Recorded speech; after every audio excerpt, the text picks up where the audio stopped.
வணக்கம் நண்பர்களே, அரசியல் பேசுவோம். இன்றைக்கி சட்டமன்ற விழாவில் வந்துட்டு சட்டமன்ற உறுப்பினர்கள் எல்லாருமே பதவி ஏற்கக்கூடிய ஒரு சிறப்பான நிகழ்ச்சி நடந்து கொண்டிருக்கிறது.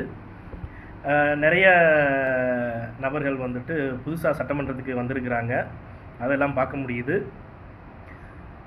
திமுகவின் சட்டமன்ற உறுப்பினர்கள் கூட ஒரு மரியாதை நிமித்தமாக பலரும் புதிதாக தேர்ந்தெடுக்கப்பட்ட முதலமைச்சர் விஜய் அவர்களுக்கு வணக்கம் சொல்வதும் அவர்களது சகாக்களுக்கு வணக்கம் சொல்வதையும் ஒரு வாடிக்கையாக ஒரு மரியாதை நிமித்தமாக வச்சுருக்கிறாங்க. இதில் ஒரு ட்விஸ்ட்டு என்ன அப்படின்னு பார்த்தா, சிறை செல்லக்கூடிய சட்டமன்ற உறுப்பினர்கள் யாரும் விஜய்க்கு வந்துட்டு வணக்கமே வைக்கலை. உதாரணத்துக்கு KN நேரு, செந்தில் பாலாஜி இது போன்ற நபர்கள் எல்லாமே விஜய்க்கு வணக்கம் வைக்கலை.